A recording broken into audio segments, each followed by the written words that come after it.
Prancis belakangan ini menjadi trending topik karena sang presiden beberapa kali mengeluarkan pernyataan yang kontroversial mengenai agama Islam. Alhasil sejumlah negara yang mayoritas memang penduduknya muslim, khususnya di negara-negara Timur Tengah kompak mengecam Prancis. Bahkan Timur Tengah berjamaah boykot Prancis. Apa sebetulnya yang sudah dilakukan Presiden Prancis sampai membuat negara-negara Arab dan sekitarnya itu panas, dan bagaimana dampak dari pemboikotan ini terhadap ekonomi Prancis? Kita akan bahas bersama.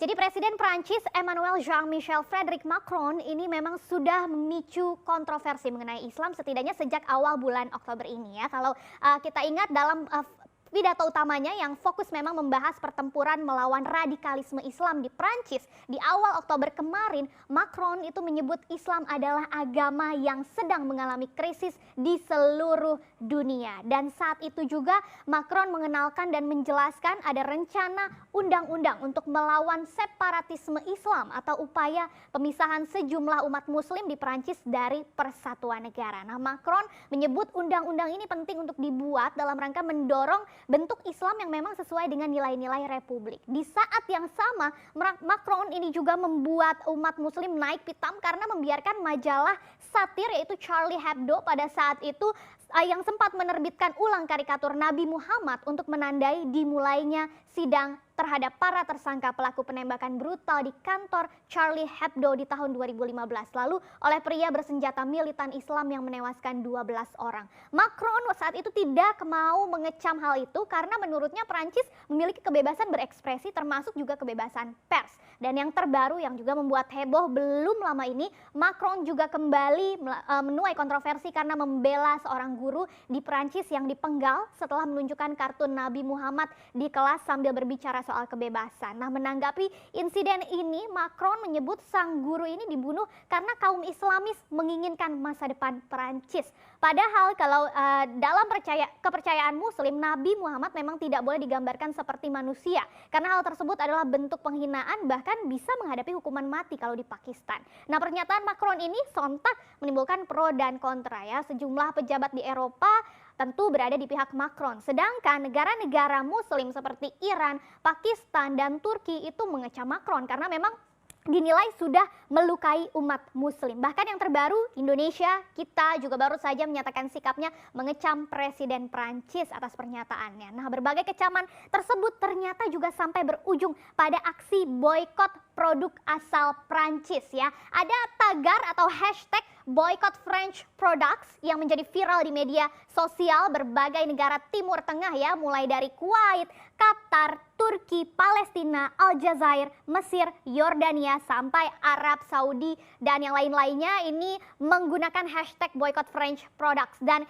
beberapa asosiasi perdagangan hingga perusahaan-perusahaan Arab pun mengumumkan sikapnya untuk memboikot produk-produk Prancis. Kita lihat di Kuwait itu ada ketua dan anggota Dewan Direksi dari Al Naim Cooperative Society yang memutuskan untuk memboikot semua produk Prancis dan mengeluarkannya dari rak supermarket mereka. Kemudian ada juga asosiasi Dahiyat Al-Sur yang juga mengambil langkah yang sama untuk memboikot produk Prancis ya. Dan hal serupa juga terjadi di Qatar. Ada perusahaan asal Qatar yaitu Wajbah Dairy dan Almera Consumer Goods Company yang melakukan hal yang sama. Sementara itu di Turki melalui presidennya langsung, Presiden Erdogan juga meminta warga Turki untuk memboikot produk-produk Prancis setelah menyebut Presiden Prancis sepertinya memerlukan perawatan mental. Nah, menanggapi ini, pemerintah Prancis menilai aksi boikot itu tidak berdasar sama sekali dan harus segera dihentikan.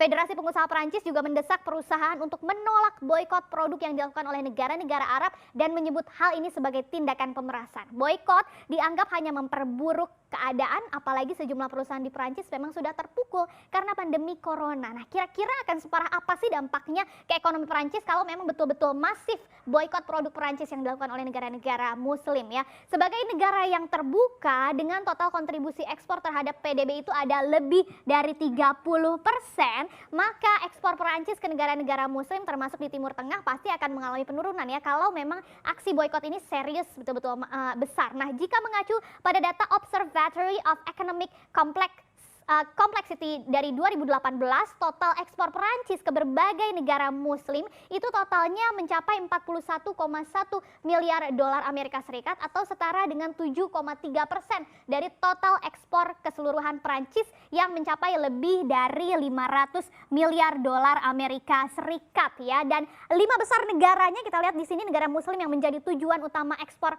produk Perancis. Yang pertama ada Turki ya, bahkan sampai 7,17 miliar dolar Amerika Serikat. Kemudian Aljazair, Maroko, Arab Saudi hingga Uni Emirat Arab. Nah, tapi memang banyak pengamat ekonomi yang menilai dampak dari aksi boikot ini sepertinya hanya kecil saja dan bersifat jangka pendek. Karena kalau dilihat persentase ekspor produk Perancis ke negara-negara muslim ini memang masih sangat kecil ya, paling tinggi hanya 1,27%. Ke sejumlah perusahaan yang penjualannya memang fokus di Timur Tengah, itu yang punya porsi besar, tentu akan terdampak. Tapi kemungkinannya masih jauh lebih kecil dari dampak COVID-19 ke ekonomi Perancis sendiri. Nah, sektor apa saja yang kira-kira bisa terdampak karena memang ada hubungan erat antara Prancis dan negara-negara muslim ya. Yang pertama ada dari sektor pertanian ya. Dari sektor pertanian ini khususnya di gandum, karena selama ini Prancis adalah pengekspor utama produk pertanian global. Tapi ternyata hanya 3%-nya saja nih yang diekspor atau dikirim ke Timur Tengah dan memang didominasi oleh biji-bijian. Nah, selanjutnya ada supermarket yang salah satunya yang juga viral di media sosial adalah aksi boikot Carrefour yang merupakan salah satu supermarket ternama di Perancis gitu ya, dan ini juga buka di sejumlah negara Timur Tengah mulai dari Pakistan, Lebanon, Bahrain, Maroko dan yang lainnya. Kemudian dari sektor energi ya, raksasa energi Perancis Total ini juga hadir di banyak negara muslim termasuk Pakistan, Bangladesh hingga Turki, dan begitu juga dengan sektor fashion dan barang mewah seperti produk kosmetik dan perawatan kulit L'Oreal, kemudian juga untuk brand-brand fashion besar seperti Louis Vuitton, kemudian Chanel, Dior dan yang lain-lain.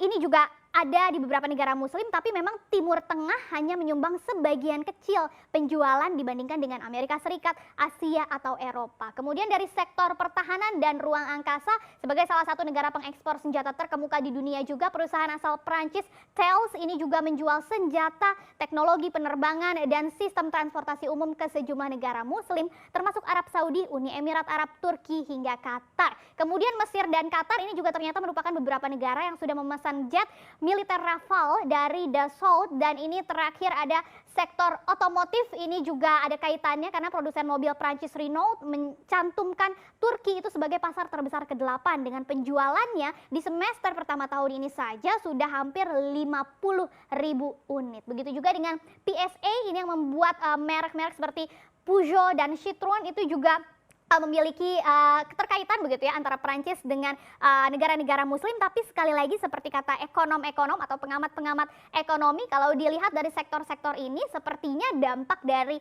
boikot berjamaah tadi dari negara-negara muslim terhadap produk Prancis tidak akan terlalu berdampak ke ekonomi Prancis. Tapi biar bagaimanapun juga kita berharap baik Prancis dan negara-negara muslim lainnya menemukan jalan tengah ya, supaya tidak ada lagi keributan-keributan, dan apalagi khususnya di tengah tantangan besar yang sedang kita hadapi saat ini, yaitu pandemi COVID-19.